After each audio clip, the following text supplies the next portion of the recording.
Alors,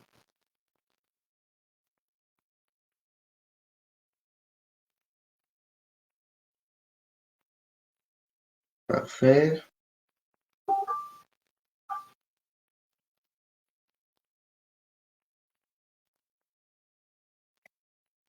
Attendez, on va vérifier les petits réglages.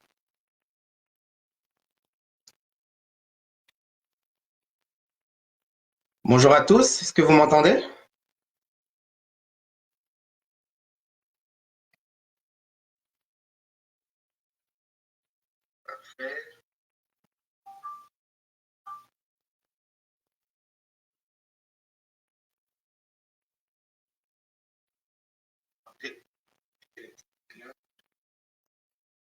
Ok, je vois qu'il y a probablement un tout petit décalage, mais tout devrait être correct.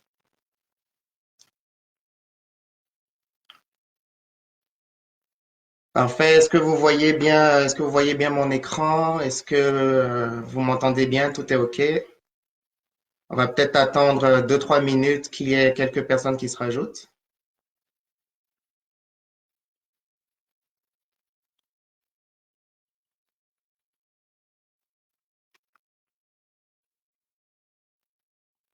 Salut Julie, merci pour la confirmation.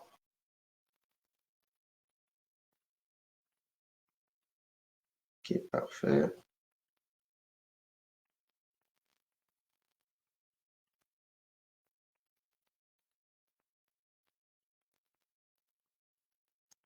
Salut Vincent, merci à toi.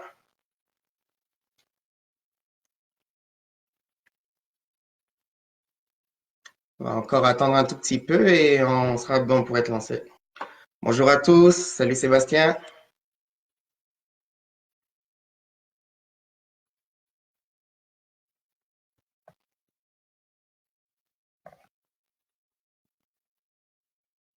Et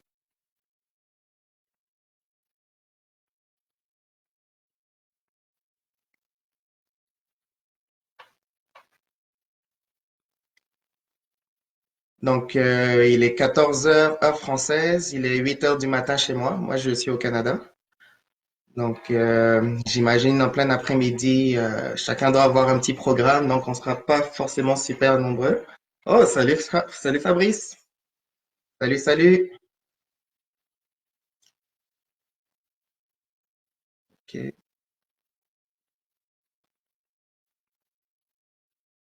On va encore attendre peut-être une petite minute.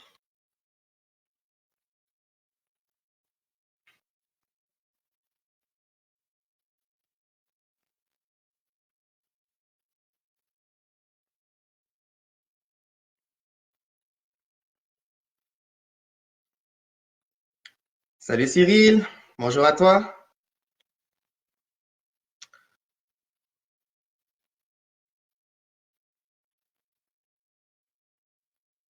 Super.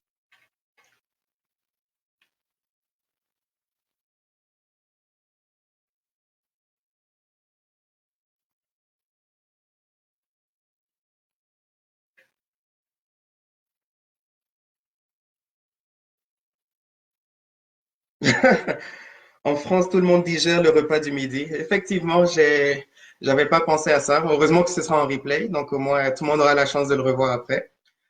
Donc, heure française, il est 14h05, donc je pense qu'on sera prêt à commencer. Donc, bonjour tout le monde, mon nom est Xavier Amani, donc je suis trader et je fais aussi partie d'une équipe de gestion de patrimoine au Canada. Donc, on gère les fonds et le patrimoine donc de clients, que ce soit particuliers à haute valeur ou institutionnels.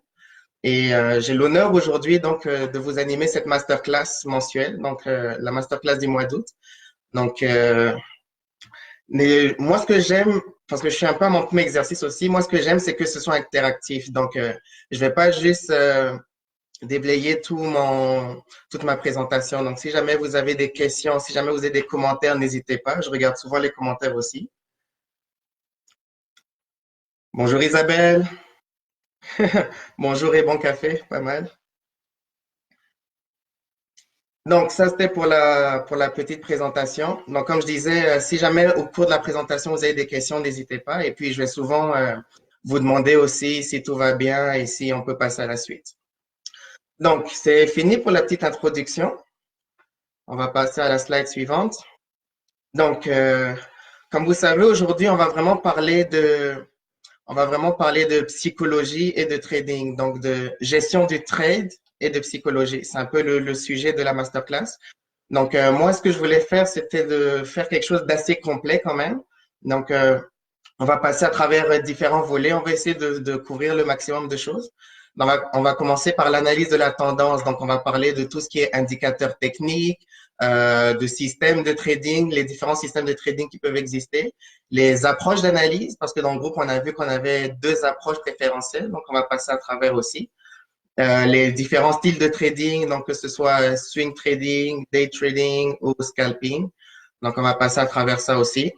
On va toucher un peu à l'analyse fondamentale parce que c'est important de voir ce volet-là. On va voir un exemple d'analyse complète et simple. Donc, un exemple vraiment, si vous avez une stratégie et une méthode, à quoi ça devrait ressembler à peu près. Donc, c'est pas que c'est la perfection, mais ça vous donne une idée de qu'est-ce qui marcherait, qu'est-ce qui fonctionnerait pour un trader. Ensuite, on va parler de la gestion de la position. Donc, concrètement, ce sera toutes les erreurs à ne pas faire. On va voir quelques cas spécifiques. Aussi, on va parler du trader 2.0. Donc, qu'est-ce qu'un trader 2.0? Ce qui va nous amener à parler de la Traders League aussi. Ensuite, on va parler de money management. Donc, au niveau du money management, ça va être un gros volet de cette présentation-là. Et on va plus entrer en profondeur dans les paramètres ARIA. On va déterminer des paramètres logiques qui sont en accord avec notre cible et notre profil. Voilà. Et ensuite, on va parler de l'analyse des résultats. Donc ça, c'est un volet que je trouve très important. Et puis, il y a souvent eu des questions à ce sujet, donc on va pouvoir les aborder plus en détail. Donc, je vais vous parler de journal de trading, de ce qui est important à analyser après votre journée de trading. Donc, après que votre assistante ARIA ait pris les trades, qu'est-ce que vous devez analyser? Et quelles sont les statistiques importantes à comprendre et analyser avec notamment des logiciels comme MyFXBook qui suivent vraiment tout le déroulé de vos trades. Bonjour Joseph, salut à toi. Le volet suivant sera la psychologie, qui est un volet super important pour moi. Donc, on va passer aussi un petit peu de temps dessus. Donc, je vais essayer de vous faire comprendre l'importance de la psychologie en trading, les biais psychologiques que vous devrez combattre. On va faire un petit volet aussi sur le mindset, parce que le mindset est super important en trading. Et ensuite, je vais me permettre de vous donner quelques conseils. Et pour terminer, donc, il y aura un petit bonus. Donc, quelques précieux conseils pour atteindre, selon moi, ces objectifs financiers. Et on va essayer de les aborder sous l'approche du trading et d'ARIA en particulier. Et ce sont des conseils qui peuvent aussi, qui permettent aussi de changer et d'améliorer son propre mindset. Donc, voilà un peu le déroulé de ce qu'on va faire aujourd'hui. Donc, sans plus attendre, on va commencer par le premier volet. Alors, l'analyse de la tendance. Vous savez que pour ARIA et pour le trading en général, comme on dit, the trend is your friend, la tendance est votre ami. Donc, un trader gagnant, souvent, ce qu'il va faire, c'est suivre la tendance parce que c'est le style d'analyse qui est le plus facile, selon moi, parce que vous avez le suivi de tendance et vous avez le contre-tendance. Et je vous dirais que le suivi de tendance, c'est vraiment selon ma perception, le volet où vous allez vraiment obtenir plus d'opportunités, qui va être aussi plus facile à la lecture et à l'analyse. Et donc, le premier point que je donne, c'est vraiment que le plus important, c'est le prix. C'est-à-dire que c'est bien beau d'avoir des indicateurs, d'avoir de tracés, tout plein d'affaires, etc. Mais n'oubliez pas que le plus important, c'est le prix. Donc, ce que vous allez lire sur votre graphique, ce n'est pas tant vos indicateurs ou vos schémas, mais c'est surtout d'essayer de comprendre le prix et d'essayer de comprendre comment il fonctionne, comment il réagit par rapport à ce qui l'entoure, donc que ce soit des nouvelles économies, que ce soit des données statistiques, etc. Et ensuite, c'est d'essayer de faire des probabilités pour trouver le sens du prix. Donc, en parlant de prix, justement, on va commencer par l'approche de base qui est la théorie de Dow. Donc, vous savez, Dao, comment il a défini la tendance, c'est que, par exemple, les tendances haussières, ce sont des plus hauts de plus en plus haut et des plus bas de plus en plus haut. Et pour une tendance baissière, ce sont des plus bas de plus en plus bas et des plus hauts de plus en plus bas. C'est vraiment basique comme définition, mais c'est vraiment la base de l'analyse de tendance. Donc, c'est vraiment important que, peu importe les indicateurs, peu importe la méthode que vous allez utiliser, que vous sachiez repérer une tendance déjà de base à vue d'œil en sachant justement voir les plus hauts qui sont de plus en plus hauts, pardon, ou les plus bas qui sont de plus en plus bas. Ensuite vient la notion de support-résistance. Donc, que vous soyez trader débutant ou expérimenté, vous avez tous déjà entendu parler de support et résistance. Et c'est une notion qui est vraiment super importante en trading parce que ce sont que des niveaux psychologiques que le prix va venir toucher de temps en temps. Et donc, le fait de les tracer ou juste de les voir visuellement qu'à un endroit, le prix est resté bloqué à cet endroit-là et la travailler à plusieurs reprises, ça montre que c'est un niveau psychologique du prix. Et donc, ça peut vous aider dans votre analyse et on le verra aussi dans le côté psychologique. Parce que le trading, c'est aussi de l'analyse comportementale. Donc, c'est tout ce qui est la psychologie des foules. Parfait. Donc, si c'est clair pour tout le monde, on va passer au prochain point. Donc, les indicateurs techniques. Vous savez, il y a principalement, grosso modo, deux types d'indicateurs techniques, les indicateurs de tendance et les oscillateurs. Donc, sachez que ARIA, donc l'assistance de trading qui est mise à notre disposition, est principalement un outil pour faire du suivi de tendance. C'est-à-dire que vous savez que ARIA est basé sur l'indicateur technique qui s'appelle les fractales. Et les fractales, c'est un indicateur qui vous donne automatiquement des niveaux de support et de résistance. Et juste en prenant un exemple rapide et concret, si vous voulez aller à l'achat, eh ben, vous allez sur votre graphique va se dessiner ce qu'on appelle une fractale. Donc, votre graphique va dessiner un plus haut sur votre prix. Et donc, une fois que vous cassez ce plus haut, c'est là que Aria va rentrer en position. Donc, tout ça pour dire que Aria, c'est vraiment optimisé pour le trading de suivi de tendance. Après, il se peut qu'il y ait des gens qui veulent l'utiliser dans le contre-tendance. Je n'en ai jamais vu jusqu'à présent, mais c'est vraiment le suivi de tendance. Et pourquoi je vous parle de suivi de tendance, c'est parce que vous soyez sur votre plateforme MetaTrader 4 ou sur toute autre plateforme, les indicateurs techniques sont classifiés selon différents styles. Donc, tendance, oscillateur, volatilité, etc. Et donc, si vous utilisez ARIA, ben, si vous suivez ma logique, cela va de soi que vous allez aller plus vers des indicateurs de tendance. Donc, si vous êtes débutant et que vous ne savez pas exactement quel indicateur utiliser, parce qu'il y en a vraiment toute une panoplie, concentrez-vous déjà dans un premier temps sur les indicateurs de tendance. Donc, les indicateurs, par exemple, les moyennes mobiles, ça peut être le nuage Ishimoku, qui est un gros indicateur de tendance. Ça peut être les bandes de Bollinger, le parabolique SAR, donc les petits points qui se dessinent pour vous dire si vous êtes dans une tendance plutôt haussière ou dans une tendance plutôt baissière. Vous avez aussi l'ADX, donc l'Average Directional Index, donc il vous permet de mesurer la force de la tendance par rapport à la volatilité. Vous avez aussi le MACD, par exemple, pour terminer avec les exemples. Le MACD, souvent, il est considéré tantôt comme un indicateur de tendance, tantôt comme un oscillateur. Mais pour moi, je pense que vous pouvez quand même bien l'utiliser en indicateur de tendance. Ensuite, on a vu à peu près les indicateurs. Maintenant, on va regarder comment construire un système de trading qui est basé sur la logique. Donc, vous avez vu dans le groupe hashtag We Love Aria, donc qui est dans le groupe qui regroupe toute la communauté autour de Aria et autour du trading 2.0. On a souvent parlé de deux types d'approches. Donc, l'approche opportuniste et l'approche statistique.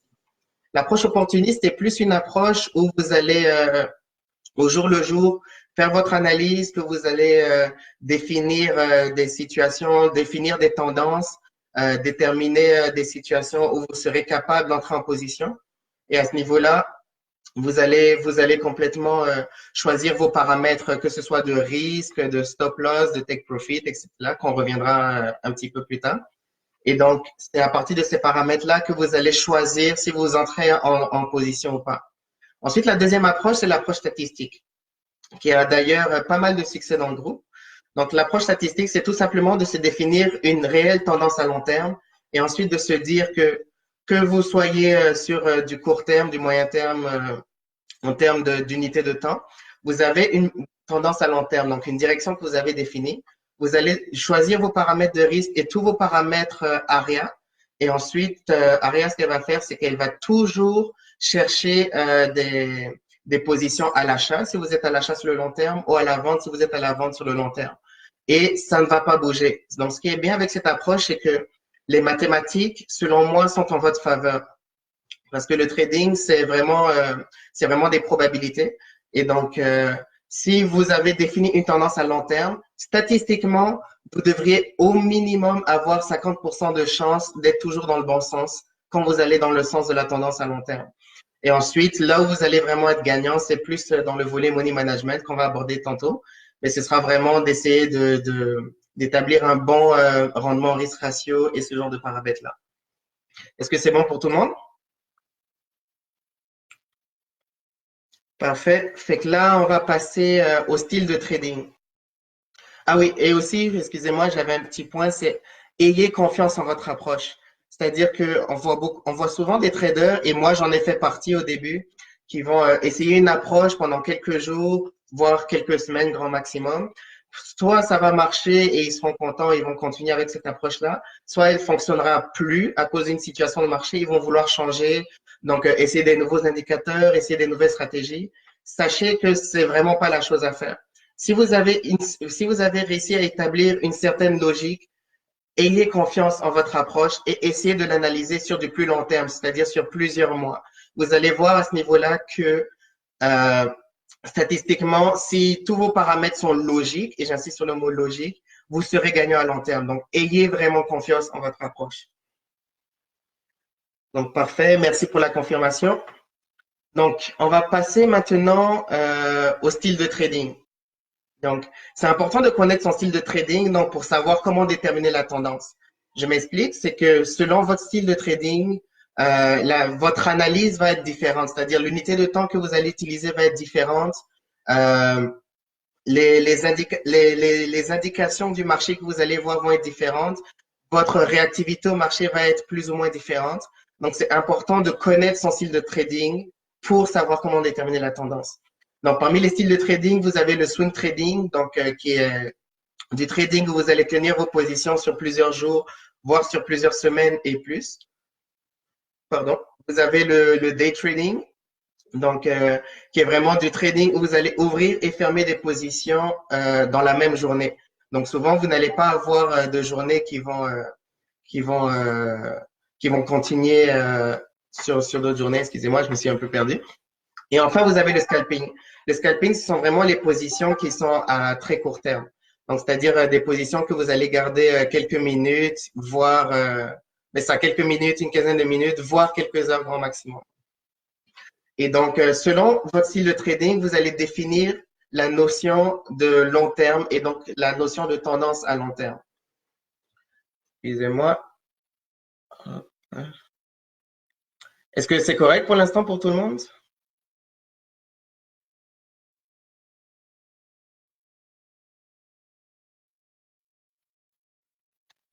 Super, merci Joseph.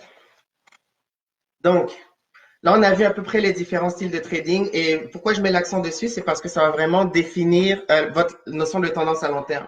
C'est-à-dire qu'il y a souvent des pilotes qui ne savent pas exactement où est-ce qu'ils, quelle unité de temps, pardon, ils doivent utiliser pour leur tendance à long terme. Est-ce que c'est du 4 heures? Est-ce que c'est du journalier? Est-ce que c'est du weekly ou est-ce que c'est du mensuel? Mais sachez que ça va dépendre de votre style de trading. Un swing trader, par exemple, il va définir sa tendance à long terme principalement sur le mensuel, c'est-à-dire sur une unité de temps où chaque bougie va représenter un mois, parce que justement, ça lui laisse assez de marge pour tenir des positions pendant plusieurs jours. Quelqu'un qui est complètement day trader, un petit peu comme moi, par exemple, ne va pas forcément faire son analyse sur le mensuel, même si c'est intéressant de connaître la tendance mensuelle, mais va plus faire son analyse sur du 4 heures, du journalier, voire pour certains du H1, donc du 1 heure. Et pour les scalpers, donc ceux qui veulent pas vraiment rester longtemps sur le marché, ne veulent pas être exposés au marché très longtemps, vont sûrement définir leur notion de long terme sur, par exemple, de l'horaire. Donc, dépendamment de cette vision que vous avez du long terme, vous allez savoir comment faire votre analyse à long terme pour ensuite descendre dans les unités de temps sur votre unité de temps préférentielle d'entrée en position. Salut Brice, merci. Donc, là, on a regardé un peu les différentiels de trading. Maintenant, on va parler des news. Attention aux news, chers traders. S'il vous plaît, attention aux news. C'est super important de bien choisir vos journées parce que les nouvelles économiques, on ne peut pas les prédire, même si on peut avoir une certaine idée de ce que ça va donner. Le but, je vous assure que la difficulté n'est pas tant de prédire la nouvelle économique, donc qu'est-ce que la statistique va donner, mais c'est plus de prédire la réaction des investisseurs face à cette nouvelle économique. À ce niveau-là, je vous assure que c'est vraiment difficile. Donc, si vous avez des journées où vous avez énormément, beaucoup de nouvelles économies, qu'elles sont de très haute importance et que justement, comme j'ai dit, elles sont nombreuses par rapport à l'actif que vous tradez, le meilleur conseil que je peux vous donner, c'est de ne pas trader cette journée-là. Parce qu'une phrase que j'aime beaucoup, c'est ne pas trader, c'est aussi trader. Donc, s'il y a vraiment trop de variables qui peuvent influencer votre trading, le mieux pour vous, c'est de ne pas trader et je vous assure que vous allez vous protéger pas mal votre capital et vous allez vous éviter quelques situations un petit peu désastreuses. Donc, on va passer à la slide suivante. Donc là, c'est un petit exemple. Vous en avez probablement déjà vu par le passé. Donc, l'exagération de l'utilisation des indicateurs techniques. Donc, trop d'indicateurs techniques tue l'analyse technique pour moi. C'est-à-dire, comme vous pouvez le voir sur cette slide, ce serait vraiment ce que certains appelleraient du trading astrophysique, c'est-à-dire que vous allez vraiment essayer de chercher de la logique dans tout, vous allez essayer de chercher, des confirmations avec une tonne d'indicateurs et certains vont se contredire entre eux et au final, vous allez plus vous concentrer sur votre joli tableau, donc qui est très coloré, qui est très beau, et vous n'allez pas vous concentrer sur le point de base que je vous avais dit au début, c'est-à-dire le prix. Comme là, par exemple, c'est peut-être moi qui ai besoin de lunettes, mais je vois assez mal le prix et pourtant, c'est le prix que je vais trader. Donc, c'est vraiment important de simplifier votre trading. Donc, sur la slide suivante, vous allez voir, je ne dis pas que c'est la solution à avoir, etc., mais c'est un exemple justement de template de trading que moi j'utilise, donc qui est vraiment simplifié. Moins vous avez d'indicateurs, moins vous allez avoir de contre-indications. Vous prenez des indicateurs que vous maîtrisez, il n'y en a pas un qui est meilleur que l'autre. Vous allez prendre des indicateurs que vous maîtrisez, que vous arrivez à lire, que vous trouvez efficace par rapport à l'actif que vous tradez. Et à ce niveau-là, vous aurez vraiment un écran épuré. Et ce sera beaucoup plus facile, vous allez voir, pour l'analyse. Ça va vous prendre beaucoup moins de temps à essayer de trouver des relations de je ne sais pas quoi, etc. Donc vraiment, encore une fois, s'il vous plaît, simplifiez votre trading, c'est vraiment important. Oui, effectivement, Julie, on ne voyait plus rien sur le graphique. Je ne voyais absolument rien sur le graphique précédent. Donc, c'est vraiment garder ça simple. C'est vrai qu'il y a des fois, au niveau du sex appeal, entre guillemets, de votre graphique, il n'est pas, si intéressant que ça par rapport à des images que vous pouvez avoir de traders dans des salles de marché. Mais croyez-moi, c'est vraiment la simplification qui va vous aider sur le long terme. Donc, je voulais juste vous montrer rapidement un exemple avec ces deux images-là. Adrien dit, on dira moi. Pardon. Je ne sais pas si tu parles du bourrage d'écran avec les indicateurs. Mais encore une fois, après, si ça fonctionne pour toi, je ne suis pas en train de dire qu'il y a quelque chose qui est bon, il y a quelque chose qui est pas bon. Ce que je suis en train de dire, mais c'est surtout pour les débutants, c'est les personnes qui se cherchent. Mais ce que je suis en train de dire, c'est que parfois, vous allez arriver au même résultat avec beaucoup moins d'indicateurs, donc avec beaucoup moins de complications au niveau de la tête. Et vous savez, on a un super outil entre les mains qui s'appelle ARIA, qui permet de gérer vraiment la totalité des tâches qui sont les plus difficiles. Donc, si vous pouvez vous concentrer sur une seule chose, essayez de vous rendre la tâche aussi facile et d'essayer d'avoir moins d'indicateurs possibles. Parfait. Donc, on va pouvoir passer à la slide suivante. Donc, toujours dans l'analyse de la tendance, encore une fois, c'est juste un exemple, mais je voulais vous montrer rapidement à quoi pouvait ressembler, mettons, une bonne analyse de tendance que vous pourriez avoir dans votre journal de bord, qui ensuite va définir si vous allez entrer en position avec ARIA ou pas. Donc, un exemple d'activation d'ARIA à l'achat, par exemple. Donc, pour un trader qui utiliserait Ishimoku, par exemple, et qui utiliserait un filtre de tendance moyenne mobile 50 périodes.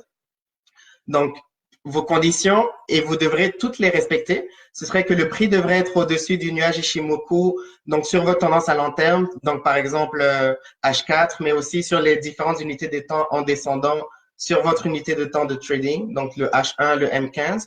Il faudra par exemple que le prix soit au-dessus du point pivot, parce que moi, je suis un fervent admirateur du point pivot parce que ce sont des niveaux psychologiques des investisseurs. Et donc, on sait que lorsqu'on est au-dessus du point pivot, on va favoriser les achats. Ensuite, l'autre condition pour votre entrée en position peut être que vous voulez être au-dessus de la moyenne mobile 50 sur toutes vos unités de temps. Et un petit bonus, par exemple, c'est si l'indicateur Trend Direction, donc qui est fourni avec ARIA, est à l'achat aussi. Et en dernier, c'est que vous pouvez regarder l'indicateur Ishimoku Trendback, qui est un indicateur qui a été créé par l'un de nos membres, donc Nicolas. Merci à toi encore, il est super efficace comme indicateur. Et il va vous donner la tendance Ishimoku, donc si le prix est au-dessus ou en dessous du nuage Ishimoku sur les différentes unités de temps, sans que vous ayez besoin de changer de fenêtre. Et donc, si vous avez, par exemple, toutes ces conditions parfaites qui sont réunies, ben là, vous serez amplement confiant de votre entrée en position. Vous allez dire, OK, là, je suis confiant, j'ai confiance en ma méthode et en ma stratégie, je vais aller à l'achat. Donc, ça, c'était vraiment juste un petit exemple que vous voyez à quoi ça ressemble. Donc, Adrien nous dit, pour faire des entrées sur le marché, j'utilise plusieurs indicateurs, 7, mais c'est bien correct. Faut savoir que ce que vous utilisez, ça ne dépend que de vous-même. Donc, encore une fois, si ça fonctionne pour vous, c'est l'idéal. Mais moi, l'exemple que j'ai donné, c'est parce que j'ai connu du monde qui utilisait trop d'indicateurs et qui se mélangeaient dans leur propre analyse. Mais ceux qui utilisent beaucoup d'indicateurs, mais qui se mélangent pas et qui sont parfaits avec ça, et j'en connais quelques-uns que j'en ai en tête, alors là, c'est parfait. Donc, continuez avec votre méthode. Il n'y a pas de méthode miracle, il n'y a pas de méthode meilleure que d'autres. Donc, ça, c'était juste pour un petit exemple à l'achat pour Aria. Donc, ce sera toutes les variables exactement pareilles, mais à la vente, si vous voulez connaître les conditions d'entrée pour la vente. Donc, on va pouvoir passer au prochain volet qui est la gestion de position. Je vais essayer d'accélérer un peu parce que je sais que parfois je prends un peu trop de temps dans mes explications. J'espère en tout cas que ça a été clair pour tout le monde au niveau de l'analyse de la tendance. Donc, la gestion de position. J'ai fait quelques points, mais je vais directement aller au dernier point qui est votre assistante s'occupe de tout. Aria s'occupe de tout. Donc là, je vais principalement vous parler des erreurs à éviter donc dans la gestion de vos positions.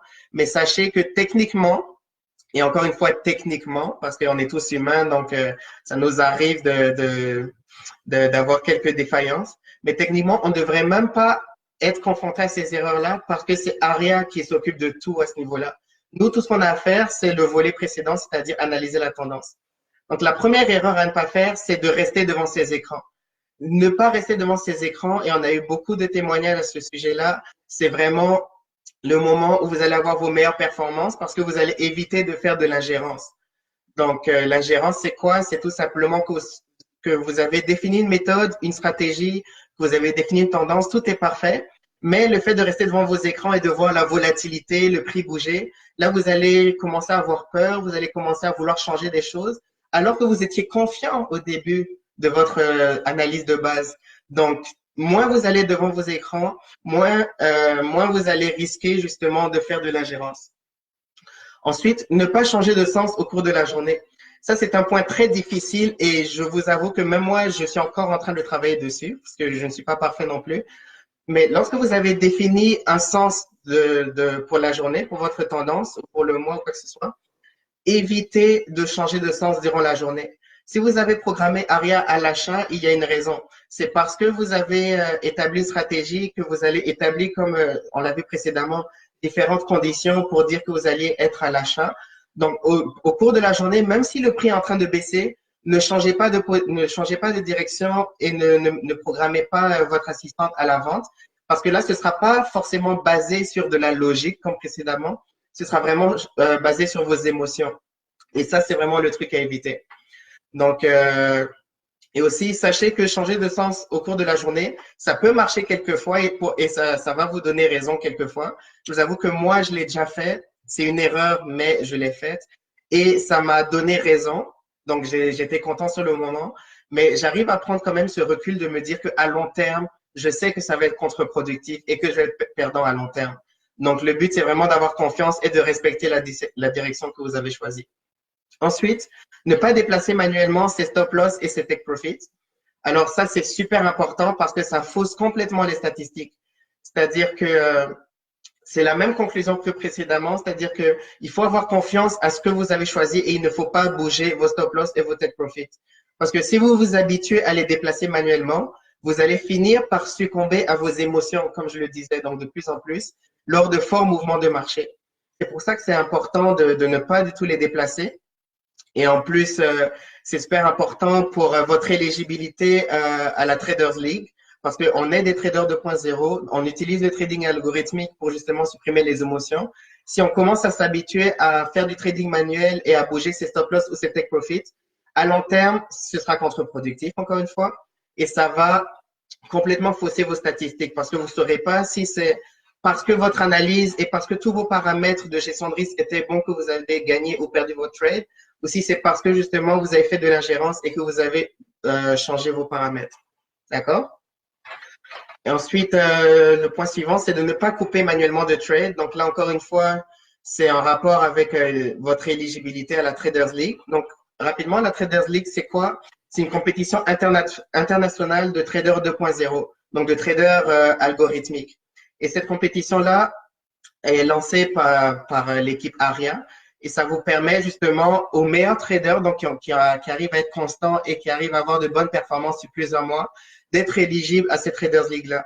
Et ce que ça va permettre, ce sera que ARIA va vous, dans le fond, la compagnie qui possède ARIA va vous allouer des fonds. Donc, ils pourront vous en parler plus en détail, mais ça peut aller de 10 000 euros jusqu'à 1 million d'euros, par exemple. Et donc, vous, ça va vous aider parce que vous allez accéder à un plus gros effet de levier. Donc, avec cet effet de levier, vous allez pouvoir prendre des plus grosses positions et faire de meilleures performances. Mais pour être éligible à cette Traders League-là, il faut laisser Aria faire, il faut être un trader 2.0, il faut être un trader algorithmique. Donc, trading manuel, c'est mort. De toute façon, trading manuel, moi, je comprends pas. Je comprends plus pourquoi il y a du monde qui trade encore en manuel. Parfait. Et oui, et donc les cas spéciaux, pardon. Donc, les cas spéciaux, ça ne veut pas dire que c'est des cas allégeants, mais c'est parce que c'est des cas que j'ai vus dans le groupe Facebook.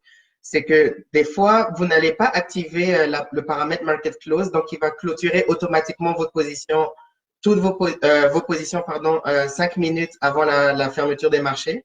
Ou le Over Weekend qui, lui, va clôturer vos positions avant la fermeture des marchés le vendredi soir pour que vous n'ayez pas de position le week-end.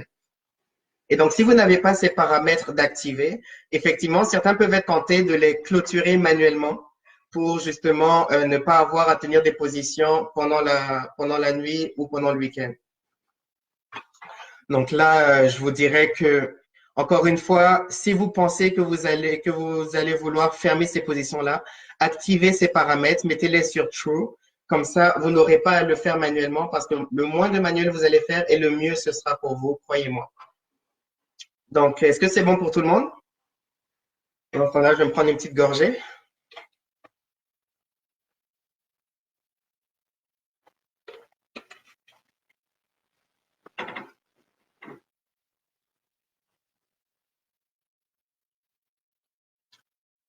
Super. Donc, on va passer à la slide suivante, donc qui est le money management. Donc, comme je vous le disais au début, c'est vraiment la slide la plus importante pour moi. Et c'est vraiment le volet, ou en tout cas un des volets les plus importants dans le trading, c'est le money management, c'est votre gestion de risque. Donc, souvent, vous allez bien définir la tendance, etc. Mais vous allez être perdant au final. Pourquoi? Parce que vous aurez pas bien géré votre gestion de risque. C'est pourquoi c'est une slide, c'est un volet super important. Donc, on va se pencher dessus plus en profondeur. Donc, le premier point, c'est de définir son risque selon les journées. Donc là, il y a deux écoles. Vous pouvez avoir un risque fixe au début que vous vous dites, OK, je vais prendre un risque, par exemple, de 0,25% tout le temps et il va jamais changer. C'est correct aussi. Mais si vous voulez varier votre risque selon votre trade, alors vous allez définir votre risque selon les journées. C'est-à-dire, comme on a pris l'exemple précédent, si votre journée, toutes vos conditions sont réunies et toutes vos conditions sont parfaites, à ce moment-là, vous pourrez, par exemple, prendre un peu plus de risques. Et inversement, si vous n'êtes pas sûr de votre tendance, soit vous prenez moins de risques, soit ce que je conseillerais, c'est juste de ne pas entrer en position. Si vous n'êtes pas confiant, si vous ne le sentez pas, n'entrez pas en position. Et donc, plus vous serez confiant dans la direction et dans les paramètres choisis, plus on peut se permettre justement de prendre des risques. Et donc, comme je vous ai dit, une autre bonne manière de penser serait de définir un risque constant avec lequel on serait confortable et avec lequel on garderait tout le temps. Pardon. Ensuite, on va parler du choix du stop loss. Vous savez, on a différents choix de stop loss. Donc, que ce soit défini par rapport à la volatilité, donc un stop loss serré, un stop loss extra serré, large, médium, extra large, etc. Vous avez le stop loss qui est basé aussi sur un certain nombre de points ou de pips, dépendamment de l'actif que vous tradez. Et vous avez aussi le stop loss qui est basé sur le plus haut ou le plus bas de la journée. Donc, souvent, nous, on va se baser, et puis moi, je vais favoriser le stop loss qui est basé sur la volatilité. Et à ce niveau-là, sachez que le choix du stop loss est directement lié à votre tendance dans la direction. Et aussi, il va définir le take profit, vu que le take profit, il peut être défini par ce qu'on appelle le profit factor, donc votre facteur de profit. Donc, la distance qui vous sépare de votre stop loss, vous allez inclure un certain coefficient dessus qui va déterminer la distance que vous devez parcourir pour atteindre votre take profit et donc pour prendre vos bénéfices. Donc, c'est vraiment un paramètre super important qu'il faut savoir choisir. Est-ce qu'il faut choisir un stop loss plus large? Est-ce qu'il faut choisir un stop loss plus serré? Ça, pour la réponse à cette question, c'est vraiment au fur et à mesure, vous allez réussir à déterminer selon votre stratégie qu'est-ce qui est mieux pour vous et selon la volatilité aussi, parce que sachez que plus votre stop loss sera serré, plus vous avez de chances de vous faire toucher. Donc, c'est sûr que ça peut augmenter le nombre de trades perdants, dépendamment de votre stratégie. Mais sachez aussi que la distance pour atteindre votre take profit va être beaucoup plus facile à atteindre. Donc, va être beaucoup plus courte. Donc, là aussi, c'est que vos gains vont être plus faciles à aller chercher. Donc, là, c'est de voir avec vous, avec vous-même et avec votre stratégie, qu'est-ce qui est mieux pour vous. Ensuite, le choix du take profit. Donc, lui, il définit notre gain. Donc, c'est un peu une donnée qui est très importante pour nous parce qu'il définit un peu l'argent qu'on va faire. Et il est directement lié au stop loss. Donc, comme je l'ai dit, parce que vous avez deux choix de take profit avec ARIA. C'est que vous avez le profit factor, donc c'est-à-dire un facteur de profit. Donc, par exemple, souvent en trading, on va suggérer d'avoir du 2 pour 1 ou en tout cas du 1,5 pour 1. Il faut juste que ce soit supérieur à 1. Je m'explique, ça veut dire que pour 1 $, par exemple, ou pour 1 € que vous allez risquer, vous allez gagner 1 €. Mais nous, statistiquement, vu que le trading, c'est beaucoup de statistiques et beaucoup de probabilités, ce qu'on va favoriser, c'est par exemple risquer 1 € pour en gagner 2, par exemple. Donc, c'est vraiment une donnée super importante et c'est important, selon votre analyse de marché, de savoir quelles données vous allez choisir à ce niveau-là. Ensuite, le trading stop. Le trading stop, euh, ah oui, excusez-moi, juste le stop loss et le take profit, sachez que ce sont les deux variables, selon moi, qui sont les plus importantes dans les paramètres d'ARIA, car c'est elles qui définiront en grande partie votre rentabilité. Donc, c'est important de vraiment réfléchir à quel est le meilleur paramètre pour vous. Ensuite, le trading stop, il n'est pas obligatoire, mais il peut s'avérer être un garant de votre capital. Donc, par exemple, il peut améliorer votre performance globale si vous le choisissez intelligemment. Donc, si vous avez une approche complètement statistique, vous pouvez vous passer le trading stop, mais vous pouvez aussi l'utiliser pour justement protéger une partie de vos profits. Sachez que statistiquement, vous allez peut-être laisser un petit peu moins respirer votre trade, donc votre trade peut être clôturé plus rapidement, mais en même temps, ils peuvent protéger certains gains. Donc, ça dépend vraiment de vous, ce que vous préférez. Et encore une fois, le plus important, c'est de se fixer des règles strictes et surtout de les respecter. Est-ce que c'est bon pour tout le monde?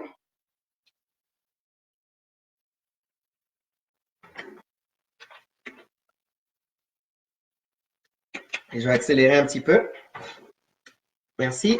Donc là, vous voyez, donc là, c'est un peu la suite du money management. Encore une fois, c'est juste un exemple pour vous aider. Donc ça, c'est un petit tableau que j'avais fait, par exemple, pour un trader qui traderait soit en M5 ou en M15, un type de logique que vous pouvez avoir pour définir le paramétrage, définir votre risque, définir le risque que vous allez prendre par rapport à votre confiance dans la tendance. Donc, on va juste prendre un exemple comme ça.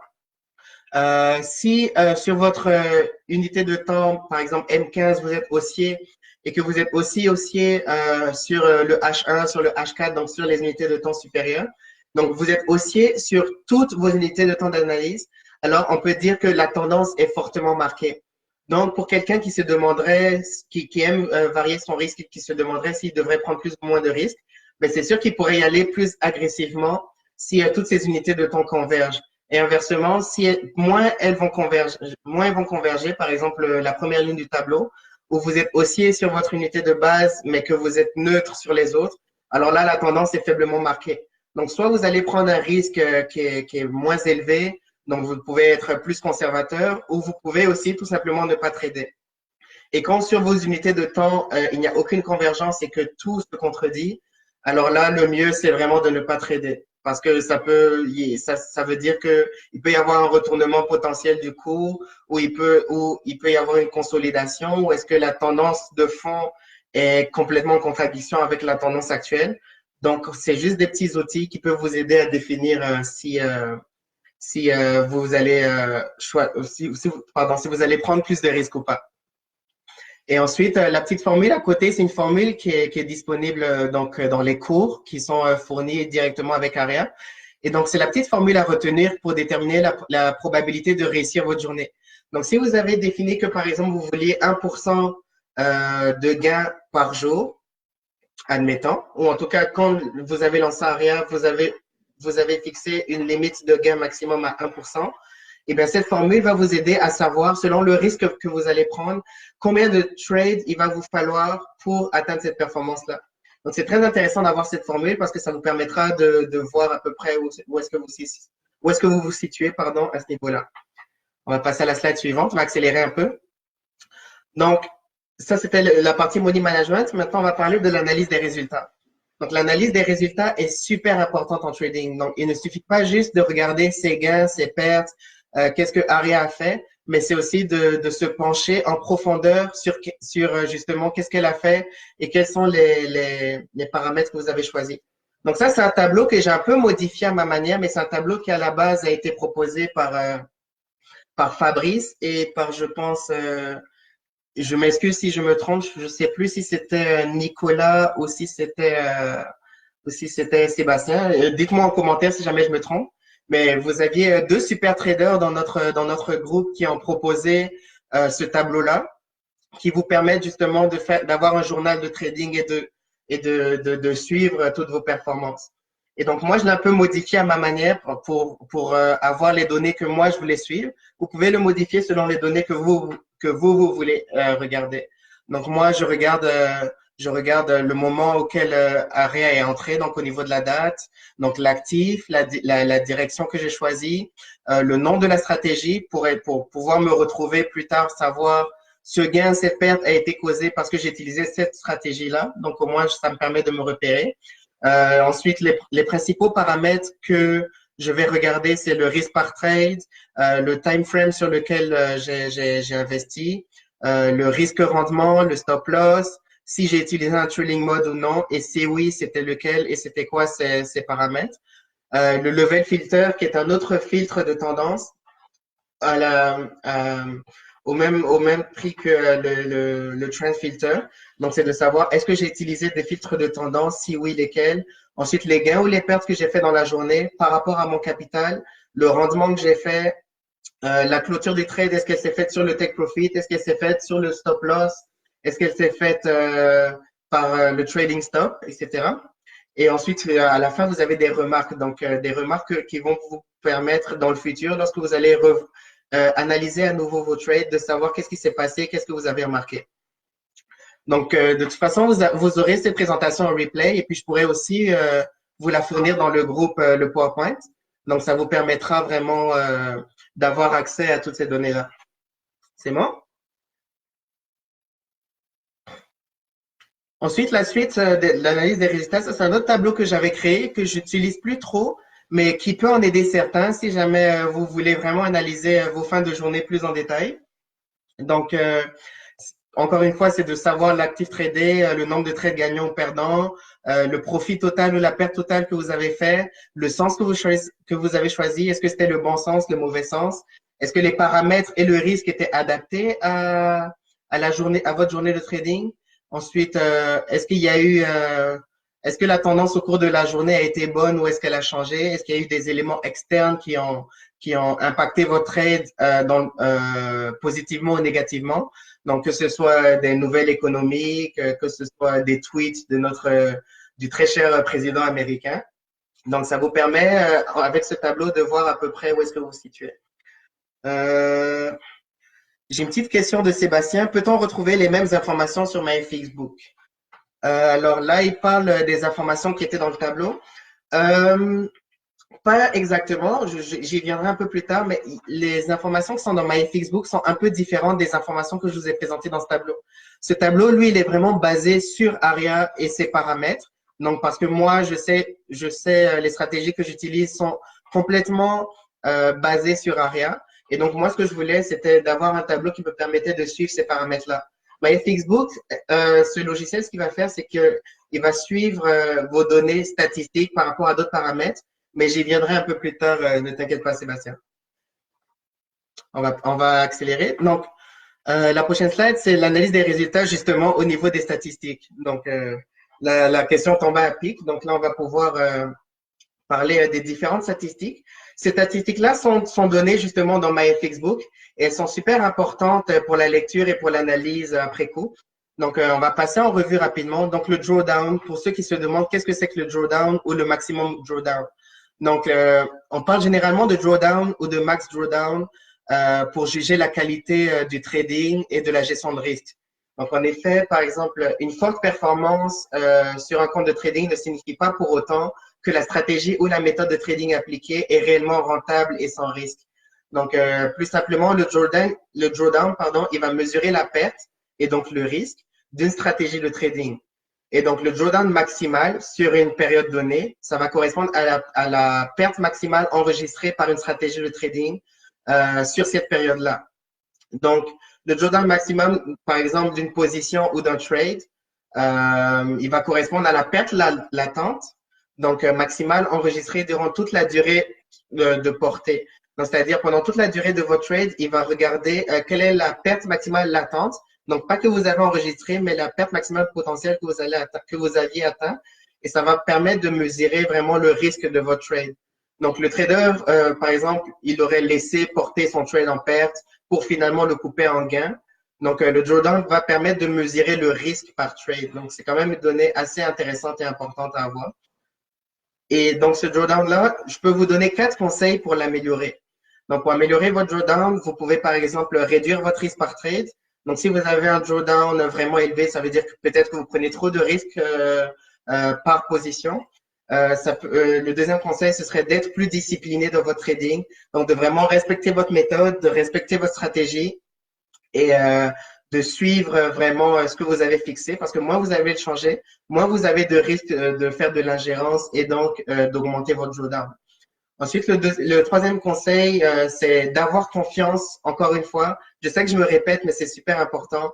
Avoir confiance en sa stratégie de trading. Ça peut vous aider à réduire votre drawdown. Et pour finir, tenir un journal de trading. Donc, comme le tableau que vous avez vu précédemment, vous allez pouvoir analyser vos trades après coup et ça va vous aider au final pour interpréter vos résultats. Ensuite, le profit factor, comment on peut l'interpréter? Le profit factor, toute chose égale par ailleurs, plus l'indicateur profit factor sera élevé, plus la qualité du trading sera bonne.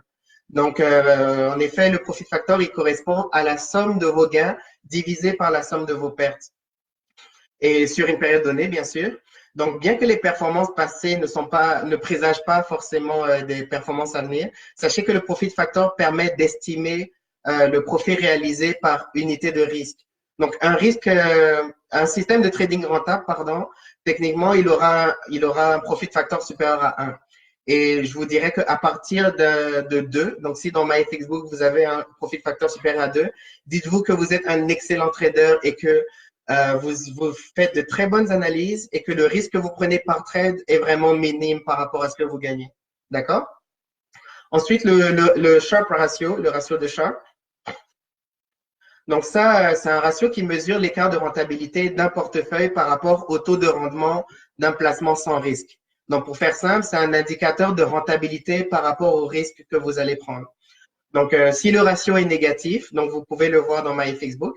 Si le ratio est négatif, ça veut dire que la situation est mauvaise, donc le portefeuille a une moins bonne performance qu'un placement sans risque, donc un placement que vous auriez fait qui est complètement 100% sans risque.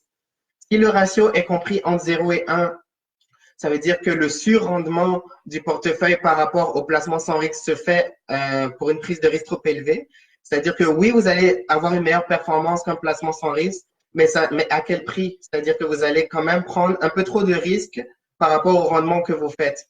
Donc, c'est le risque-prix est trop élevé par rapport au rendement obtenu. Et si le ratio est supérieur à 1, et ben tout simplement, c'est-à-dire que le rendement de votre portefeuille surperforme le placement sans risque et que cette surperformance-là ne se fait pas au prix d'un risque trop élevé. Donc, c'est vraiment la performance que nous voulons avoir ici. D'accord? Ensuite, les prochaines données, c'est vraiment des données que moi j'aime regarder. Vous pouvez regarder les données que vous préférez regarder. C'est les données que moi j'aime regarder, donc que ce soit drawdown, profit factor, etc. Mais aussi le pourcentage de trades gagnants et le profit par instrument. C'est-à-dire que l'idéal, c'est de se spécialiser sur un instrument, voire deux maximum. Il y en a qui peuvent en trader plus, mais cette donnée, je la trouve super intéressante parce que moi, dans mon cas, je trade essentiellement l'indice DAX et l'indice Dow Jones. Et au fur et à mesure, j'ai regardé que mon pourcentage de trades gagnants, mais aussi le profit que je faisais, était clairement supérieur sur le DAX que sur le Dow Jones. C'est pour ça que j'ai décidé justement de seulement me focaliser sur le DAX et juste exception, si jamais il y a vraiment une très forte tendance sur le Dow, je vais peut-être me positionner. Mais cette donnée statistique m'a permis de savoir que le DAX était mon instrument préféré. Donc ça peut vous aider à savoir aussi quel est le meilleur instrument pour vous. OK? Ensuite, le Risk of Ruin, lui aussi, il est disponible sur MyFacebook et je l'adore comme indicateur parce que il permet vraiment de savoir en probabilité, le risque que vous avez en probabilité de vous ruiner. Donc, techniquement, si vous avez un bon profit factor, que vous avez une bonne stratégie et que vous êtes rentable sur le long terme, vous allez voir que vous aurez un risque de 0,01% de chance de complètement cramer complètement votre compte. Mais aussi, vous aurez 0,01% de chance de cramer ne serait-ce que 10% de votre capital.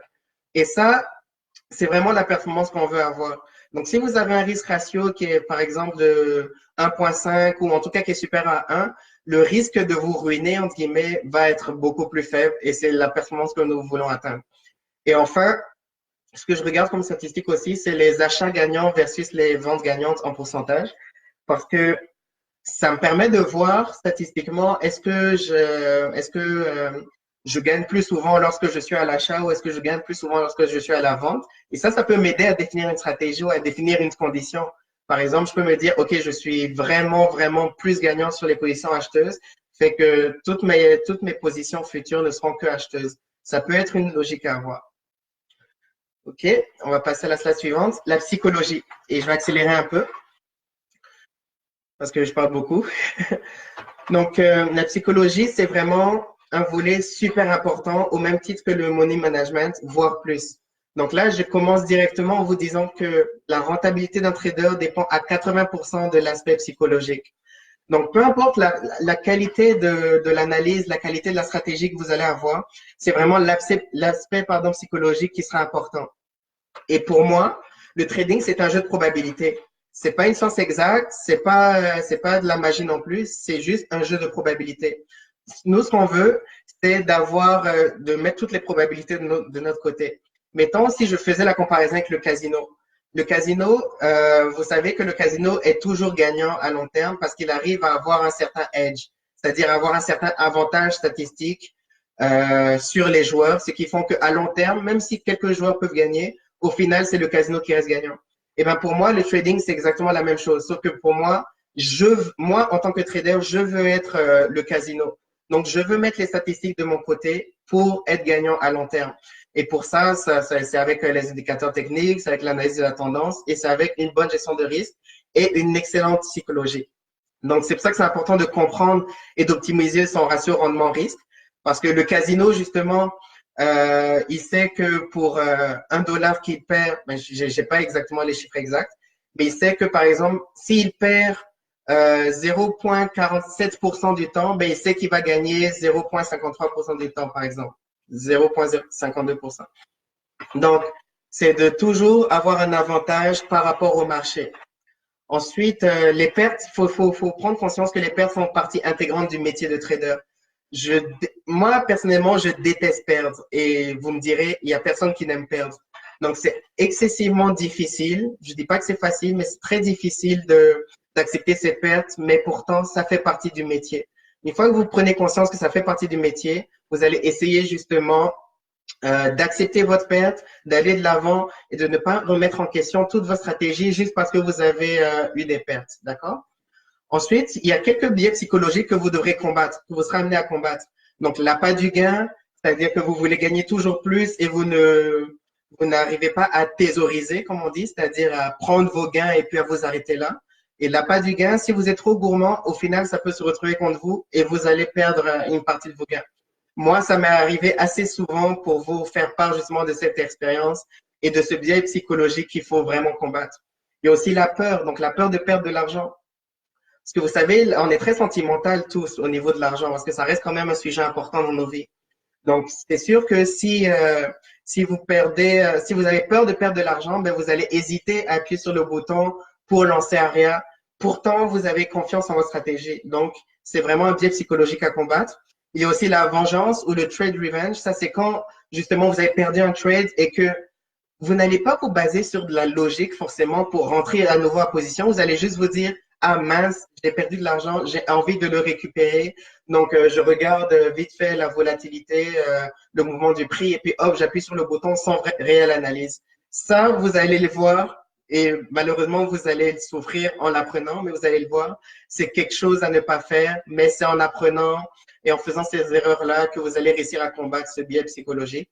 Il y a l'excès de confiance. Donc, à force de gagner, vous allez penser que vous avez trouvé le Saint Graal, que votre stratégie est parfaite et que vous allez tout le temps gagner. Et du coup, vous allez vouloir prendre beaucoup plus de risques, mais au final, croyez-moi, ce sera contre-productif. Donc, l'excès de confiance est aussi à proscrire. Et enfin, le trading compulsif. Vous savez, c'est tellement, pour moi, le trading, c'est une passion, par exemple. Et pour certains, ça reste quand même quelque chose d'assez attractif, d'assez intéressant.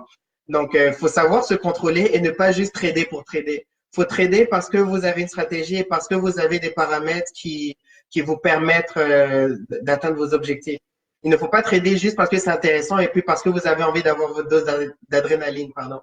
Donc, c'est vraiment un super aspect à avoir. Oh, salut Jérôme, j'avais pas vu ton message. Salut, salut. Je pense que la présentation est un peu en décalé, donc ça se peut que je vois vos messages un petit peu plus tardivement. Mais en tout cas, vu que le son et l'image est bonne, au moins vous avez l'essentiel de la présentation. Ensuite, faut avoir, vous pouvez vous amuser à compter le nombre de fois que je l'aurais dit dans cette présentation, mais au moins je serai sûr que ce sera rentré dans la tête de tout le monde. Ayez confiance en votre méthode et tenez-la à long terme.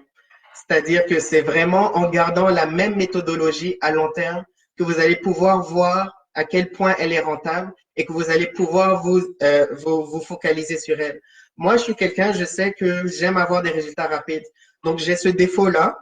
En tant qu'humain, j'ai ce défaut-là, pardon, de me dire que si ma stratégie ne marche pas au bout de quelques semaines, j'ai envie de changer et tout. Non. Encore une fois, le trading, c'est un jeu de probabilité.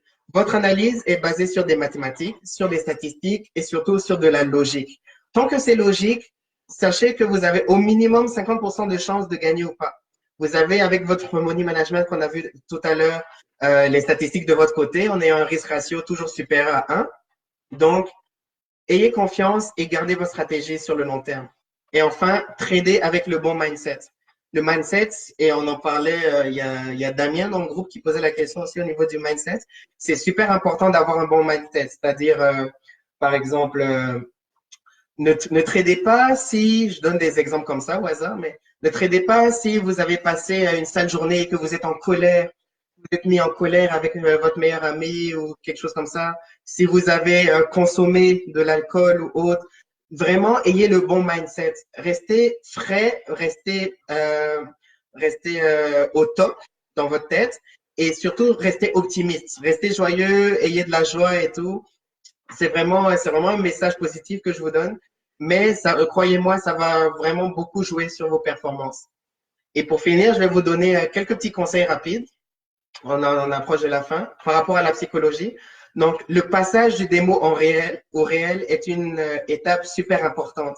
Je sais qu'il y en a beaucoup qui veulent être parfaitement rentables sur un, voire plusieurs mois en mode démo avant de passer en réel. Il y en a d'autres qui passent directement en réel.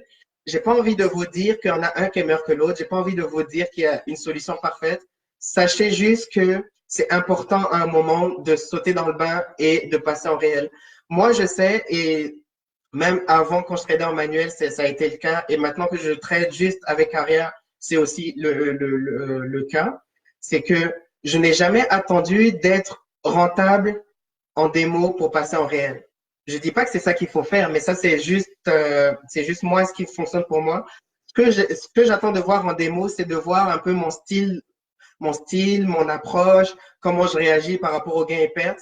Mais ensuite, c'est super important dès que vous pouvez, de passer en réel parce que la dynamique est complètement différente. C'est-à-dire que le risque que vous êtes prêt à prendre en démo ne sera probablement pas le même que vous allez être prêt à prendre en réel parce que là, ce sera votre argent propre.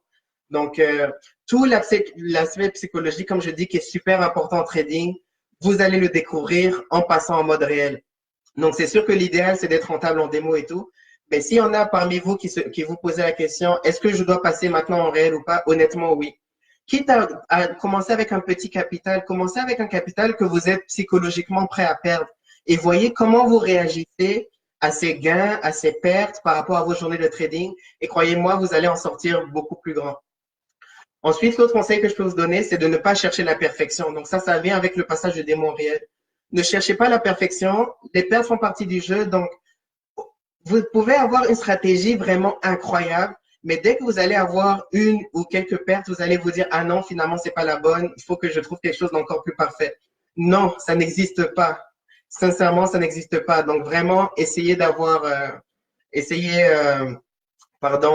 ne pas chercher la perfection. Et pour finir, tenez un journal de trading, c'est super important. Vous pourrez que ce soit sur un tableur Excel, que ce soit un vrai journal papier, au moins vous pourrez toujours vous y référer et c'est super important d'avoir ces données-là. Donc, là, on a fini avec l'aspect psychologique, pardon. On arrive à la fin de cette masterclass. Je trouvais important de vous donner un petit bonus. Parce que c'est un bonus que moi je suis et que beaucoup peuvent suivre et que ça peut vous aider. Et ça va aussi beaucoup vous aider au niveau du mindset. D'accord? Donc, attendez, je vais enlever la souris. Parfait. Donc, le titre original de cette photo, vous pouvez la trouver sur Google. Mais le titre original, c'est 9 things to do in your 20s to become a millionaire in your 30s, pardon.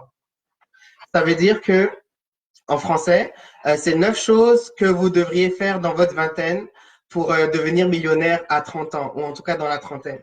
J'ai enlevé les chiffres, pourquoi? Parce que oui, c'est le titre officiel de cette photo, mais je trouve qu'il n'y a pas d'âge pour suivre les différents conseils que vous allez voir ici. Donc ici, c'est vraiment 9 conseils que je peux vous donner. Et non seulement ça va vous aider, je l'espère pour vous, à devenir millionnaire, ou en tout cas à atteindre vos objectifs financiers que vous fixez dans votre vie. Mais ça va aussi vous aider au niveau du mental, au niveau du mindset. Ça va beaucoup vous aider à être plus optimiste et puis être plus productif de manière générale. Donc, le premier point, c'est focus on earnings. Donc, épargner, économiser. C'est très important de savoir économiser. Je ne vous dis pas de vous empêcher de vivre, mais de plus en plus, vous allez réaliser l'importance d'économiser. Parce que c'est cette économie-là que vous allez pouvoir investir et qui va être garant après de votre retraite ou de ce que vous voulez faire à long terme. Ensuite, développe multiple streams of income. Développer plusieurs sources de revenus. Vous savez, aujourd'hui, le modèle métro, boulot, dodo, en tout cas, j'espère que vous le savez, il fonctionne plus. Et ce n'est pas juste votre salaire qui va vous permettre d'atteindre vos objectifs financiers ou en tout cas pour certains, ce qu'on veut atteindre, c'est la liberté financière. C'est super important d'avoir différentes sources de revenus, de développer différentes sources de revenus. Donc, ça peut être votre emploi de salarié. Ensuite, une autre source de revenus, ça peut être du e-commerce. Une autre source, ça peut être le trading 2.0 avec Aria. Une autre source, ça peut être l'immobilier. Ça peut être vraiment n'importe quoi. Ça peut être votre propre entreprise. Le but, c'est vraiment d'avoir différentes sources de revenus. C'est super important. Ensuite, save to invest, don't save to save. Donc, on a parlé d'économiser, mais n'économisez pas juste pour économiser. Économisez pour investir cet argent dans des projets, que ce soit dans des entreprises, que ce soit dans le trading, que ce soit dans l'immobilier. Économisez pour investir cet argent. Ensuite, don't show off, show up. C'est-à-dire, par exemple, on va juste, c'est-à-dire, ne soyez pas là juste pour vous montrer, pour faire du show off, excusez-moi de l'anglicisme, mais vraiment, soyez présent dans les moments importants et soyez présent, soyez conscient de la valeur ajoutée que vous apportez. Donc, si on prend un exemple avec le groupe Aria, ne soyez pas juste là pour donner des bons résultats, par exemple, et sans rien donner après. Genre, soyez présent pour donner, oui, vos bons résultats, mais les paramètres que vous avez utilisés, qu'est-ce qui vous a fait entrer dans cette direction-là, à l'achat ou à la vente. C'est vraiment important qu'on s'entraide tous parce que c'est dans l'entraide qu'on va tous devenir plus forts et plus rentables en trading. Ensuite, change your mindset about money. Donc, changez votre manière de penser par rapport à l'argent. Il y en a pour beaucoup encore, l'argent, ça reste un sujet tabou. Changez votre mindset à ce niveau-là. Vous allez voir que ça va être beaucoup plus bénéfique pour vous à long terme. Invest in yourself. Vous savez, votre plus gros investissement, ça va pas être votre voiture, ça va pas être votre compte de trading, ça va pas être votre maison, ça va être vous-même. Le plus gros investissement que vous pouvez faire, c'est en vous-même. Donc, instruisez-vous, suivez des formations, qu'elles soient gratuites ou non, suivez des formateurs que vous aimez, que vous admirez, que vous trouvez que leur méthodologie fonctionne pour vous, qu'ils sont assez pédagogues avec vous. Donc, mais vraiment, investissez en vous-même, apprenez différentes affaires, que ce soit en trading ou dans différents domaines. Ensuite, fixez-vous des objectifs et visualisez-vous, être en train de les atteindre. Donc, ça va beaucoup vous aider au niveau du mental, encore une fois, au niveau de l'optimisme, mais ça va aussi vous aider à avoir des petits objectifs petit à petit qui vont vous aider à les atteindre plus facilement. Donc, fixez-vous des objectifs, par exemple avec Aria, des objectifs hebdomadaires, des objectifs mensuels, et juste visualisez-vous à la fin, directement à la fin de la semaine, à la fin du mois, être en train d'avoir atteint cet objectif et d'avoir la satisfaction de l'atteindre. Et croyez-moi, ça va beaucoup vous aider au niveau du mental. Ensuite, tenez-vous avec les personnes que vous admirez. Donc ça peut être, c'est dans toutes les sphères de votre vie, mais par exemple, il y a le BIF. Donc pour certains qui avaient participé, vous avez eu la chance, d'y participer. Donc quand vous avez ce genre d'événement où vous pouvez rencontrer du monde, networker et puis trouver du monde avec qui vous voulez vous tenir, que ce soit des personnes que vous admirez, que ce soit des traders par exemple que vous voulez suivre parce que vous aimez ses performances. Commencez à apprendre à connaître cette personne et commencez à essayer d'établir un contact avec eux. C'est super important. Et le dernier conseil, c'est ne visez pas le 1 million, visez le 10 millions. Si ça se trouve, au final, vous n'allez pas atteindre ce 10 millions. Mais parce que vous avez voulu atteindre ce 10 millions, vous aurez plus de chances d'atteindre, par exemple, le 1 million. Alors que si vous fixez directement le 1 million, ben vous fixez directement des barrières qui vont vous empêcher de l'atteindre et qui finalement, vous n'allez pas forcément l'atteindre au final. D'accord? Donc ça, c'était juste le petit bonus que je trouvais important de vous partager parce que ça aide beaucoup au niveau de la psychologie, au niveau du mental et on peut vraiment l'appliquer dans la sphère du trading. Tous ces points, les 9 points que vous pouvez voir, vous pouvez l'appliquer au trading, vous pouvez l'appliquer dans différentes sphères. Donc, je trouvais ça quand même important de voir ce volet-là. Donc, on arrive à la fin de cette masterclass. Merci de m'avoir écouté. J'espère que je me suis pas trop répété dans certaines affaires. J'espère que j'ai été assez clair et que j'ai pu en aider certains et que pour d'autres, je vais allumer des lumières sur certains paramètres ou certaines sphères. J'espère que je peux vous aider, que j'ai pu vous aider au maximum et que je peux vous aider encore. Je vais prendre une période de questions. Et aussi, pour commencer, avant de regarder vos questions, je vais répondre à quelques questions qui ont été posées dans l'annonce de cette masterclass-là. Donc, je vais répondre rapidement. Donc, Nicolas, il voulait avoir plus de précision sur qu'est-ce que c'est que le slippage. Donc, le slippage, pardon, c'est tout simplement lorsqu'un ordre d'achat ou de vente émis par un trader sur sa plateforme de trading n'est pas exécuté à sa juste valeur au prix demandé. C'est-à-dire que le slippage a lieu lorsque le prix auquel est exécuté l'ordre est différent du prix auquel nous avons requis l'achat ou la vente du marché. Donc, par exemple, moi, ça m'est arrivé justement dernièrement où j'avais mis un take profit à un certain niveau de prix, mais il y a eu une nouvelle économique qui a fait que la volatilité a été tellement forte que le prix a rapidement bougé au niveau de mon prix, fait que mon ordre n'a pas été exécuté à mon prix, mais juste un peu plus bas. J'étais à la vente, donc ça a été bénéfique. Le slippage, il peut être positif ou négatif. Donc, il peut, euh, il peut ne pas couper votre stop loss au niveau de stop loss que vous vouliez, mais couper avec plus de pertes. Comme justement, dans mon cas, il peut couper votre take profit, mais avec plus de gains. Donc, concrètement, c'est ça le slippage. Et tu as trois principales causes. Nicolas, de slippage. La première, c'est la volatilité. C'est-à-dire que c'est le principal facteur qu'il faut suivre. Et plus la volatilité sera forte, plus le risque de slippage est élevé.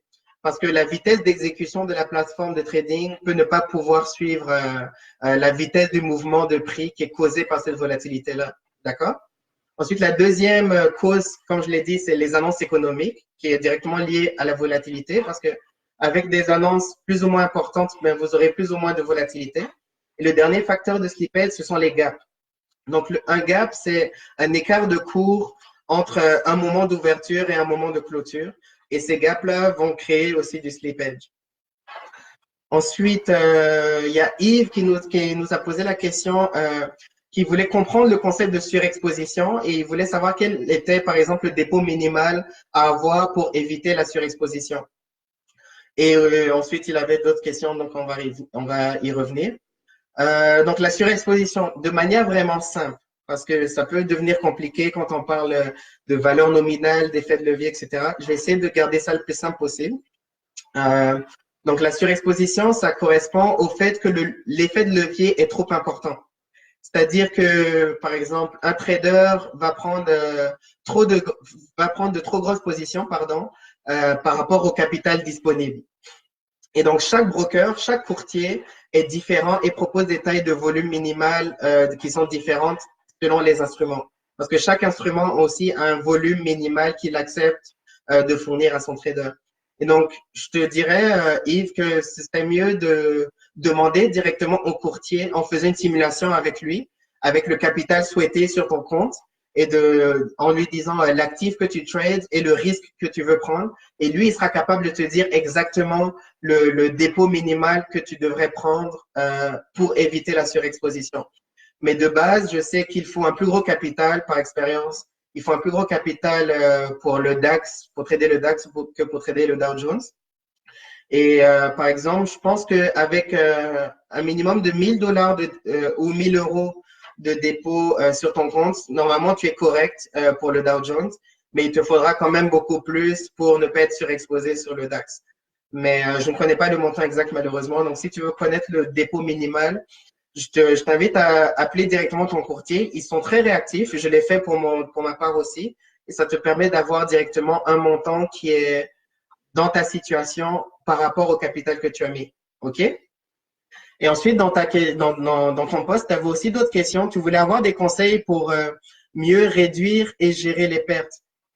Donc, attends, excuse-moi. Ah, excuse, juste pour revenir sur ta surexposition, pour que ce soit bien clair. Je sais que, par exemple, moi, je suis chez XTB Et chez XTB, la taille de lot minimale sur les indices pardon, est le micro-lot, donc 0,01 lot.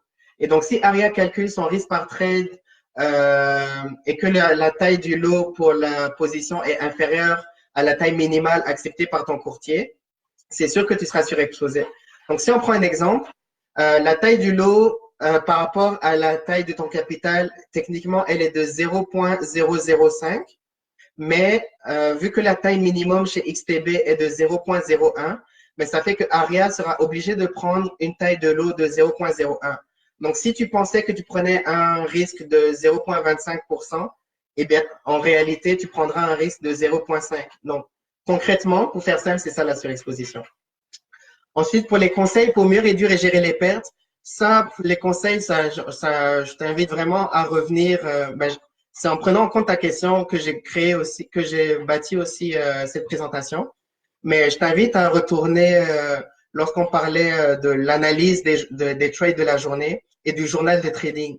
Le journal de trading et l'analyse de trade, c'est ça qui va t'aider à réduire au maximum tes pertes parce que tu vas comprendre ce que tu fais, tu vas comprendre ce que tu fais de bien, de pas bien, et ça va te permettre d'améliorer je perds mes mots, excuse-moi, ta rentabilité à long terme, voilà. Et donc, ça va te permettre aussi de réduire à long terme tes pertes. Et ensuite, tu voulais des conseils pour comment analyser les résultats, les données importantes, etc.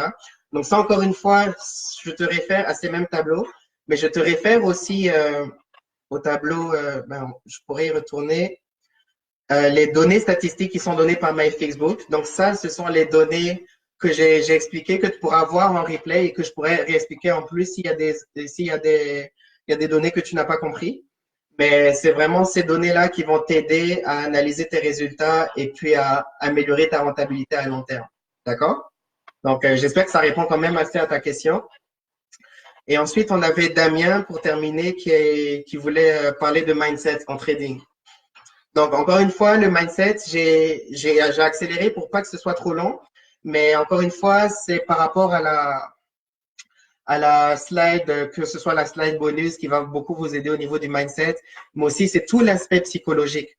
Donc, plus vous allez suivre ces différents points et que vous allez être confiant avec, être conscient que les pertes font partie du risque du trader, que le trading à la base c'est juste un jeu de probabilité, le marché est pas contre toi, c'est juste toi qui essaye de mettre les probabilités et les mathématiques de ton côté pour être gagnant. Ta rentabilité, elle est principalement basée sur ta psychologie et ton mindset. Donc, soit positif, soit optimiste, soit dans les bonnes, dans les bonnes conditions, pardon, quand tu trades. Essaye de combattre au maximum les différents biais psychologiques qu'on a abordés. Et je vais m'amuser à compter en replay aussi. Ça doit faire la 10e fois que je le dis, mais pour t'aider dans ton mindset, aie confiance en ta méthode. Si tu as confiance en ta stratégie, en ta méthode, crois-moi que ton mindset ne sera que plus fort. Et que tu sois en démo, parce que je pense que tu parlais du démo aussi, que tu sois en démo ou en réel, ça va vraiment t'aider au final. OK? Donc, là, j'ai abordé toutes les questions qui étaient posées dans le post qui présentait la masterclass. Je vais essayer de voir si vous avez posé des questions dans ce live aussi. Raph qui nous dit le BIF a vraiment changé notre façon de voir les choses. Alors là, Raph, je t'envie tellement parce que j'ai regardé quelques petites vidéos replay sur YouTube et effectivement, au niveau du mindset ou même au niveau de la motivation que vous pouvez avoir dans le trading ou dans la vie en général, c'est sûr que vous avez dû être boosté à bloc. Donc ça, franchement, j'invite vraiment à tous ceux qui peuvent le faire à l'édition 2020 de participer au BIF 2020. Vous allez vraiment adorer. Ça, j'en suis convaincu. Euh, Isabelle qui me dit c'est très clair, merci. Ben merci Isabelle. En tout cas, j'ai fait du mieux que je pouvais pour que ce soit très clair pour tout le monde. Sébastien qui nous dit super. Ben merci Sébastien. Est-ce que vous avez d'autres questions pour moi? Si jamais vous n'avez pas d'autres questions, je pense qu'on pourra s'arrêter là. Ça fait quand même, ça aurait été quand même une grande masterclass. Donc, j'attends. Je sais que c'est un peu décalé au niveau du Facebook Live. Donc, je vais attendre un petit peu pour voir si vous avez des questions. Et si jamais vous n'en avez plus, ben, je pense qu'on pourra s'arrêter là.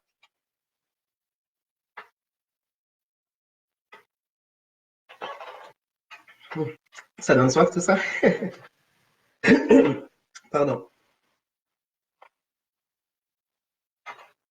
Pour l'instant, il n'y a pas l'air d'avoir de questions. Je vais attendre un petit peu.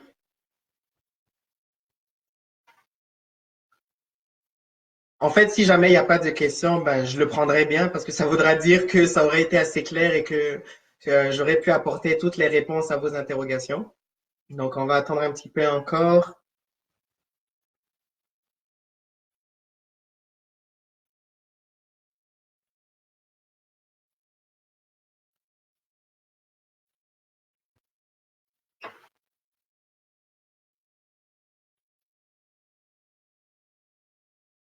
Merci, Julie. Ça fait plaisir. Non, j'ai vraiment, moi personnellement, je sais pas si ça s'est ressenti, mais j'ai eu beaucoup de plaisir à partager tout ça avec vous, à faire cette présentation avec vous. Et puis, comme vous pouvez le voir, je suis quelqu'un qui parle de manière assez passionnée, de manière générale, et surtout quand on parle de passion comme le trading. Donc, j'espère que j'ai pu transmettre cette passion-là et que ça a pu être assez clair pour vous. Merci Fabrice. Honnêtement, il y avait eu d'autres sujets que j'aurais pu aborder, ça m'aurait pas du tout dérangé de prendre encore plus de mon temps pour vous aider parce que c'est quelque chose que j'aime et puis c'est dans le partage que vraiment on grandit tous et qu'on s'améliore. Beaucoup de mes performances et de ma méthode de trading que j'ai battue a été causée par du partage. Donc, par du partage dans le groupe Wheeler Varia, par du partage de d'autres traders, par du partage de paramètres, de logique. Et c'est ça, après que moi, j'ai pris l'information qui m'intéressait, qui m'allait, et que j'ai bâti ma stratégie à ce niveau-là. Donc, n'hésitez pas tout le temps dans le groupe, sur les réseaux sociaux, n'importe quoi. Partagez, partagez, partagez parce que c'est ça qui va aider d'autres traders. Moi, c'est juste avec d'autres traders qui ont partagé que j'ai pu à un moment avoir le déclic et trouver les paramètres qui me correspondaient. Donc, n'hésitez pas à partager parce que vous allez apprendre à vous apprendre. Je fais des phrases un peu bizarres là maintenant, je commence à fatiguer. Vous allez apprendre à mieux vous connaître, mais aussi, vous ne savez pas, mais vous allez probablement causer un déclic chez d'autres personnes aussi. Donc, n'hésitez pas à partager, partager, partager, c'est vraiment important. Joseph qui nous dit, ce serait cool d'avoir des tips plus avancés. Ben oui, avec plaisir. Là, tout de suite, j'en ai pas forcément à te donner, mais n'hésite pas vraiment à poser des questions dans le groupe. Tout le monde est vraiment réactif et tu peux me cibler moi en particulier ou d'autres traders référents et tu pourras leur poser des questions, tu pourras demander des astuces plus avancées. Moi, ça fera vraiment un grand plaisir de t'offrir plus de tips. Donc, rien que dernièrement, les tips que j'ai partagés par rapport à ma stratégie qui est basée sur le duo de convergence, donc la moyenne mobile et le point pivot, et que quand les deux convergent, moi, je suis confiant dans ma stratégie. Donc, j'y vais avec la direction donnée par la convergence de ces deux indicateurs. Et ce sont aussi des filtres parce que si jamais le prix va dans le sens opposé à la moyenne mobile et au point pivot que j'aurais défini, mais Aria va me protéger parce qu'elle n'entrera pas en position. Donc ça, c'est un petit tip que je vous avais donné. J'avais donné aussi l'indicateur que j'avais créé, donc qui permet au niveau visuel de mieux cibler les tendances basées sur la moyenne mobile. Mais si jamais tu as si jamais, Joseph, tu as des petits trucs que tu veux voir ou des petites questions ou d'autres astuces que tu veux voir, n'hésite pas à poser des questions, à me taguer ou à taguer d'autres personnes dans le groupe. Et ça me fera plaisir de partager d'autres choses avec toi.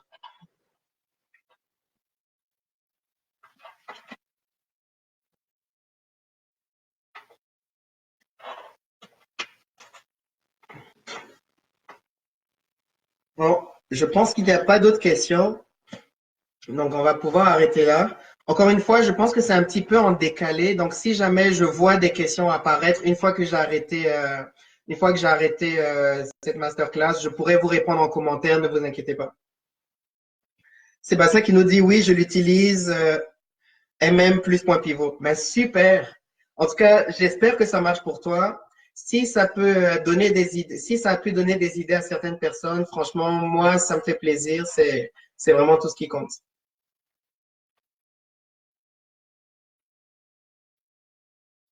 Bon, je pense qu'il n'y a pas d'autres questions.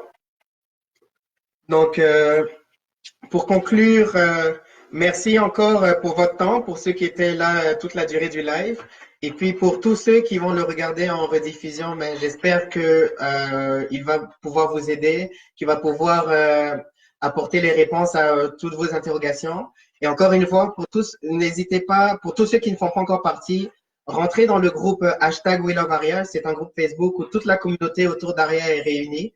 Vous allez voir, il y a énormément de choses à apprendre, il y a énormément de choses à avoir et à obtenir dans ce groupe-là. Et n'hésitez pas à poser encore une fois toutes vos questions. Le groupe est très réactif et on pourra toujours vous répondre rapidement.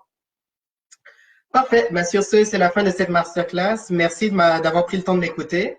Et je vous souhaite un excellent week-end, de bons trades la semaine prochaine. Et en tout cas, travaillez votre psychologie, gardez le même mindset, soyez toujours positif. Comme je le dis toujours, et les gens qui me connaissent ici au Canada le savent, mais je dis toujours, la vie est belle. Donc, prenez conscience que la vie est belle, ayez un bon mindset, soyez toujours au top psychologiquement et tout va aller mieux au final. Donc, sur ce, je peux vous dire à la prochaine les pilotes.